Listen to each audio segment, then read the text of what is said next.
Olá, bem-vindos ao quadro.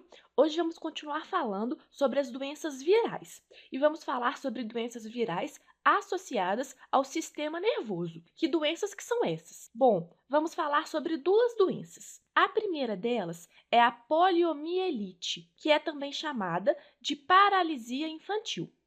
E como que essa doença é transmitida? Bom, até agora nós falamos sobre a transmissão de doenças via aérea, onde os vírus entram pelas vias respiratórias. E vocês podem rever isso na nossa última aula sobre doenças virais associadas à pele. Só que nesse caso, pessoal, é diferente. A transmissão da poliomielite acontece via ingestão de água ou de alimentos contaminados pelo vírus. Mas como que os vírus chegam na água e nos alimentos? Bom, é isso que nós chamamos de transmissão fecal-oral.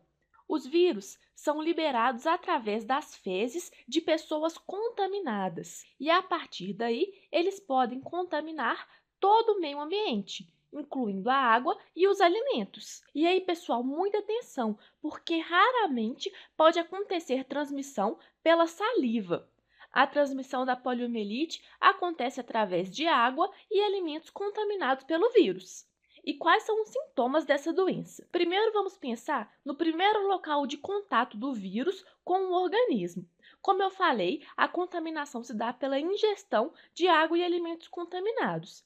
Então, as primeiras células que vão ser atacadas são as células do sistema digestório. E aí, neste momento, podem aparecer alguns sintomas leves. Mas que sintomas são esses? Bom, neste momento pode acontecer dor de garganta, náuseas, enjoo, vômito, dores intestinais. Mas se a infecção persistir, o vírus pode cair na circulação e atingir células do sistema nervoso.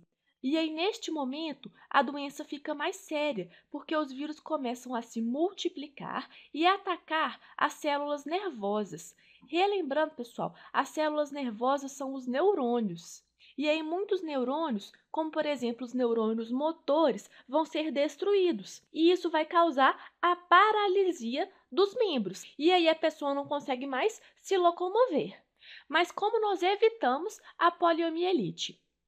A primeira medida é a vacinação. E aí vocês vão se lembrar que já existem dois tipos de vacina contra a poliomielite. A primeira é a vacina Sabin, que é aquela famosa gotinha. E também existe a vacina Salk, que é a vacina injetável. Essas duas vacinas, pessoal, já estão no calendário básico de vacinação e elas devem ser dadas em todas as crianças. E que outra profilaxia nós podemos colocar aqui?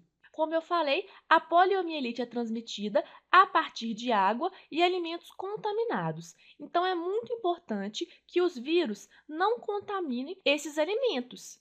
E uma boa forma de evitar essa contaminação é através do saneamento básico, da construção de uma rede de esgoto adequada, do tratamento de água. E por último, nós podemos colocar aqui também a higiene pessoal, que significa lavar os alimentos antes de comer, lavar as mãos após ir ao banheiro. São também medidas importantes para evitar a poliomielite. E a segunda doença que eu quero falar hoje é a raiva. A raiva, pessoal, pode ser considerada uma zoonose, e isso significa que ela é uma doença transmitida pelo homem através de animais. E a transmissão do vírus da raiva acontece através de mordida dos animais infectados, por exemplo, de cães. E aqui a gente não pode esquecer que os morcegos também são importantes reservatórios dos vírus. Eles também abrigam o vírus da raiva e, a partir da mordida, conseguem contaminar o homem. E esses vírus, pessoal, são na verdade transmitidos através da saliva desses animais. E quais são os sintomas da raiva? Os sintomas iniciais da raiva não são específicos e muitas vezes eles são confundidos com o sintoma da gripe. Esses sintomas incluem mal-estar, febre e dor de cabeça. Só que o problema é quando o vírus ataca o sistema nervoso central. Aí começam a acontecer os sintomas neurológicos. A pessoa fica ansiosa, acontece confusão mental, agitação, hipersalivação, a pessoa começa a babar e uma hidrofobia. Ela fica com aversão à água.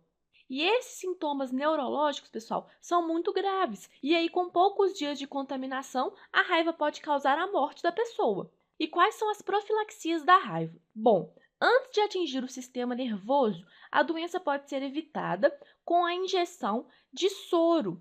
O soro, pessoal, contém anticorpos específicos contra o vírus da raiva. O soro é aplicado após uma situação de emergência, quando a pessoa já foi mordida por um cão contaminado. Mas a principal medida é evitar contato com cães desconhecidos. E se você foi mordido por um cachorro, você deve lavar o ferimento com água limpa e sabão e manter esse animal em observação. E você deve procurar um médico imediatamente, porque a raiva pode matar. Bom, pessoal, terminamos por aqui com essas duas doenças. Na próxima aula, vamos falar sobre a dengue. Te espero lá. Até mais!